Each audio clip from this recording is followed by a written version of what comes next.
So dear students, in this class I want to explain before you a concept of the social provisioning in the view of heterodox economics. In the earlier class I was explained to you about the fundamental differences between heterodox economics and neoclassical economics. And now you have to see the fundamental idea regarding the methodological difference regarding the traditional economics and heterodox economics with the view of social provisioning. You have to understand what is meant by social provisioning. Social provisioning ennukondu uddeshikunnu, so it is an economic process that provides the flow of goods and services to the society, to those who participate in economic activities. അതായത് ഒരു രാജ്യത്തിലെ goods and services ആ രാജ്യത്തെ സാമ്പത്തിക പ്രവർത്തനങ്ങളിൽ പങ്കാളികളാകുന്ന സമൂഹത്തിലെ ആളുകൾക്ക് വിഭാഗിച്ചു കൊടുക്കുന്ന ഒരു പ്രോസസ്സിംഗ് സംവിധാനത്തിനെയാണ് നമ്മൾ സോഷ്യൽ പ്രൊവിഷനിങ് എന്ന് പറയുന്നത്. അതായത് നമ്മളുടെ എക്കണോമിക്സിന്റെ സിമ്പിളായ ഭാഷയിൽ പറഞ്ഞാൽ ഇറ്റ് ഈസ് ഡിസ്ട്രിബ്യൂഷൻ. അതിനെ നമ്മൾ കുറച്ചുകൂടി റിവൈസ്ഡ് ഫോർമാറ്റിലാണ് സോഷ്യൽ പ്രൊവിഷനിങ് എന്നുകൊണ്ട് ഉദ്ദേശിക്കുന്നത്.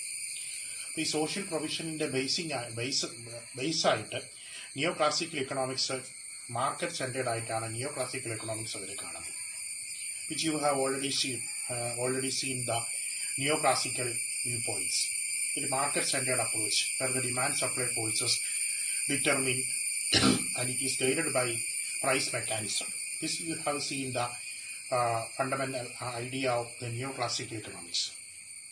അപ്പോൾ അവിടെ സോഷ്യൽ പ്രൊവിഷനിങ് എങ്ങനെയാണ്, അല്ലെങ്കിൽ ആർക്കാണ് ഗുഡ്സ് ആൻഡ് സർവീസ് എന്നുള്ളത് തീരുമാനിക്കുന്നത് price മെക്കാനിസമാണ്.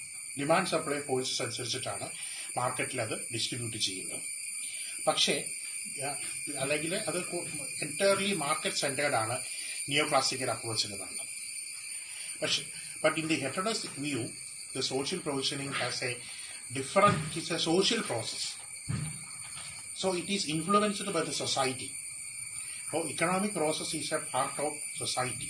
So it has influenced by numerous action, such as the interaction between the human beings and nature, the interaction between different social classes, the interaction between the social institutions and humans or individuals. All these factors will affect this social provisioning.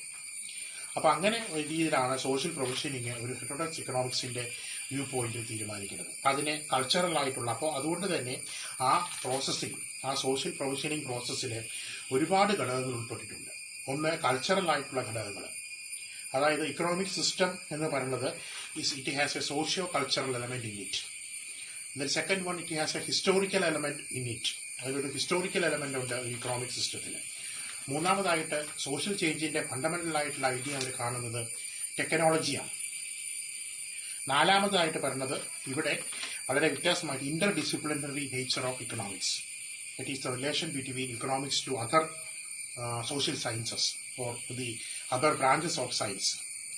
And പിന്നെ വളരെ വ്യത്യാസമായിട്ട് നമ്മൾ heterodox ഇക്കണോമിക്സിൽ കാണുന്നത്, ഇവിടെ നമ്മൾ എക്കണോമിക്സിൽ basic traditional എക്കണോമിക്സിൽ fundamental പ്രോബ്ലമായിട്ട് കണക്കാക്കുന്നത് സ്കേഴ്സിറ്റിയാണ്. പക്ഷേ heterodox ഇക്കണോമിക്സിന്റെ view പോയിന്റിൽ നമ്മൾ കണക്കാക്കുന്നത് abundance of resources. Only it is the because of the social structure or the social system differences the distribution, the scarcity exist in distribution. അതായത് ഞാൻ കുറച്ചുകൂടി വ്യക്തമാക്കി പറഞ്ഞതിൻ്റെ അർത്ഥം, സാധാരണ നമ്മൾ പറയുന്നത് റിസോഴ്സസുകൾ സ്കേഴ്സാണ്. ആ റിസോഴ്സുകൾ സ്കേഴ്സ് ആയതുകൊണ്ട് എല്ലാവർക്കും അത് കൊടുക്കുന്നതിന് മതിയാകില്ല എന്നുള്ളതാണ് നമ്മുടെ ട്രഡീഷണൽ ഇക്കണോമിക്സ് പറയുന്നത്. പക്ഷേ ഹെറ്ററോഡോക്സ് ഇക്കണോമിക്സിന്റെ വ്യൂ പോയിന്റിൽ റിസോഴ്സ് സ്കേഴ്സ് അല്ല, അല്ലെങ്കിൽ റിസോഴ്സ് സ്കേഴ്സിറ്റിയുടെ അല്ല പ്രശ്നം. ഇപ്പോൾ വേൾഡ് വൈഡായിട്ട് നമ്മൾ എടുക്കുകയാണെങ്കിൽ there is no such resource scarcity, but how it is distributed. ആ സ്കേഴ്സ് റിസോഴ്സസ് എന്ന് പറയുന്നത് അത് എങ്ങനെ ഡിസ്ട്രിബ്യൂട്ട് ചെയ്തിരിക്കുന്നു എന്നുള്ളതിന്റെ അടിസ്ഥാനത്തിലാണ്. അത് ഡിഫറൻറ്റ് സോഷ്യൽ ക്ലാസസിന്റെ കയ്യിൽ, അല്ലെങ്കിൽ അൺഈക്വൽ ഡിസ്ട്രിബ്യൂഷൻ എന്നുള്ള നിലയ്ക്കാണ്. ഇപ്പം റിസോഴ്സസിന്റെ നല്ലൊരു ശതമാനം കൈവശം വെച്ചിരിക്കുന്നത് അല്ലെങ്കിൽ പൊസസ് ചെയ്തിരിക്കുന്നത് സൊസൈറ്റിയിലെ വലിയ മൈനോറിറ്റി ആയിട്ടുള്ള ഒരു വിഭാഗം ജനങ്ങളുടെ കയ്യിലാണ്. അൺഈക്വൽ ഡിസ്ട്രിബ്യൂഷൻ ഓഫ് റിസോഴ്സസ് ആണ്. അതുകൊണ്ടാണ് റിസോഴ്സസിന് സ്കേഴ്സിറ്റി ഉണ്ടാകുന്നത്. നെക്സ്റ്റ് ക്വസ്റ്റ്യൻ, ഹൗ ഇത് യൂട്ടിലൈസ് ദാറ്റ് റിസോഴ്സ്. അപ്പൊ ഈ കുറഞ്ഞ അല്ലെങ്കിൽ ഇങ്ങനെയുള്ള ആളുകൾ, കുറഞ്ഞ വിഭാഗക്കാര് അവരുടെ കൈവശം വെച്ചിട്ടുള്ള ഈ റിസോഴ്സസുകൾ അവരെങ്ങനെ ഉപയോഗിക്കുന്നു എന്നുള്ളത് എന്താണ്? They are depending upon the profit conditions. ഇപ്പോൾ നമ്മൾ ക്യാപിറ്റലിസ്റ്റ് സിസ്റ്റത്തിന്റെ ഒരു അടിസ്ഥാനത്തിൽ പറയുകയാണെങ്കിൽ അവിടെ റിസോഴ്സസ് അല്ലെങ്കിൽ പ്രൊഡക്റ്റീവ് മീൻസ് എന്ന് പറയുന്നത് ക്യാപിറ്റലിസ്റ്റുകളുടെ കയ്യിലാണ്. അപ്പോൾ ക്യാപിറ്റലിസ്റ്റുകൾ they will use that resources. അപ്പോൾ ആ റിസോഴ്സസുകൾ അവരെങ്ങനെ ഉപയോഗിക്കുന്നുള്ളത് അവരുടെ പ്രൊഡക്ഷൻ പ്രോസസ്സിനെ അവർ തീരുമാനിക്കുന്നു എന്നുള്ളത് അവരുടെ ലാഭത്തിനെ, പ്രോഫിറ്റിനെ അടിസ്ഥാനപ്പെടുത്തിയിട്ടുണ്ട്. അവർക്ക് എന്തുമാത്രം സർപ്ലസ് ജനറേറ്റ് ചെയ്യാൻ പറ്റുന്നു, പ്രൊഡക്ഷന്റെ പരമായിട്ട് എന്തുമാത്രം സർപ്ലസ് ജനറേറ്റ് ചെയ്യാൻ പറ്റുന്നു എന്നതിനെ അടിസ്ഥാനപ്പെടുത്തിയിട്ടാണ് ആ റിസോഴ്സസ് എങ്ങനെ അവർ ഉപയോഗിക്കുന്നുള്ളത് തീരുമാനിക്കുന്നത്. അപ്പോൾ ഇത് തന്നെയാണ് സൊസൈറ്റിയിലെ ഡിസ്ട്രിബ്യൂഷനെയും തീരുമാനിക്കുന്നത്. അപ്പോൾ വർക്കേഴ്സിനെ ഇപ്പോൾ അവർ വളരെ കുറച്ച് എമൗണ്ട് മാത്രമാണ് അവർക്ക്, അല്ലെങ്കിൽ അവരുടെ പ്രോഫിറ്റ് വളരെ കുറവാണെങ്കിൽ അവർ ആ റിസോഴ്സസിന്റെ വളരെ കുറഞ്ഞ അളവ് മാത്രമേ അവർ പ്രൊഡക്ഷൻ ഉപയോഗിക്കുകയുള്ളൂ. അപ്പം അതിന്റെ അർത്ഥം എന്താണ്? പ്രൊഡക്ഷൻ കുറവായിരിക്കുമ്പോൾ എംപ്ലോയ്മെന്റ് കുറവായിരിക്കുമ്പോൾ വേജസ് കുറവായിരിക്കും, ഇൻകം കുറവായിരിക്കും. അപ്പോൾ സൊസൈറ്റിയിൽ അതിന്റെ സ്കേഴ്സിറ്റി ഉണ്ടാകും. അപ്പോൾ അവര് റിസോഴ്സസിന്റെ ആ അൺഈക്വൽ പാറ്റേൺ ഓഫ് ഡിസ്ട്രിബ്യൂഷൻ ആണ് റിസോഴ്സ് സ്കേഴ്സിറ്റി ക്രിയേറ്റ് ചെയ്യുന്നതാണ് ഹെറ്ററോഡോക്സ് ഇക്കണോമിക്സിന്റെ ഒരു വ്യൂ പോയിന്റ് ആയിട്ട് പറയുന്നത്. ഇനി രണ്ടാമതായിട്ട് നമ്മൾ പറയുന്നത്, ഇവിടെ ഈ സോഷ്യൽ പ്രൊവിഷനിങ് പ്രോസസ്സ് തീരുമാനിക്കുന്നത് ഒരു എക്സിസ്റ്റിംഗ് സോഷ്യൽ സ്ട്രക്ചർ ഉണ്ട്. അവിടെ സോഷ്യൽ ഇൻസ്റ്റിറ്റ്യൂഷൻസിനും അതുപോലെ നിലവിലുള്ള അതിന്റെ ഹൈറാർക്കി, അതിന്റെ ഹിസ്റ്റോറിക്കൽ ആയിട്ടുള്ള ഒരു സ്ട്രക്ചറിന് വളരെയധികം പ്രാധാന്യമുണ്ട്. അപ്പം ഞാൻ നേരത്തെ നമ്മൾ പറഞ്ഞ പോലെ തന്നെ ഒരു ക്യാപിറ്റലിസ്റ്റ് ക്ലാസ്സസ് എങ്ങനെയാണ് അതിന്റെ product, how this national product is divided, അത് നമുക്കറിയാം. പ്രധാനമായിട്ടും അത് 3 രീതിയിലാണ് ഡിവൈഡ് ചെയ്യുന്നത്: റെന്റ്, അതുപോലെ തന്നെ പ്രോഫിറ്റ് ആൻഡ് വേജസ്. ഇങ്ങനെ 3 രീതിയിലേക്കാണ് അത് ഡിവൈഡ് ചെയ്യുന്നത്. അപ്പോൾ എങ്ങനെയാണ് ഇതിന്റെ ഷെയർ തീരുമാനിക്കുന്നത്? അപ്പം അതിന് ഒരു എക്സിസ്റ്റിംഗ് നോംസ് ഉണ്ട്. അപ്പോൾ ഇവിടെ മാർക്കറ്റ് സിസ്റ്റം എന്നുള്ളതിനേക്കാൾ ഉപരി അവിടെ ഒരു എക്സിസ്റ്റിംഗ് സോഷ്യൽ നോംസ്, അല്ലെങ്കിൽ ആ സൊസൈറ്റിയുടെ അതിന് ഹിസ്റ്റോറിക്കലായിട്ട് അതിന് പാർട്ടിലൂടെ അതിന് നിലവിൽ വന്നിട്ടുള്ള ചില റൂൾസ് ആൻഡ് റെഗുലേഷൻസ് ആണ് അവിടെ ഡിസ്ട്രിബ്യൂഷൻ സിസ്റ്റത്തിനെ തീരുമാനിക്കുന്നത് എന്നുള്ളതാണ് പറയുന്നത്. അപ്പോൾ ഒരു interaction between the human agency and institutions. പിന്നെ അതുപോലെ തന്നെ നമ്മൾ അടുത്തതായിട്ട് കാണുന്നത്, നമ്മൾ ട്രഡീഷണൽ ആയിട്ട് കണക്കാക്കുന്ന മൈക്രോ മാക്രോ ഡൈക്കോട്ടമി.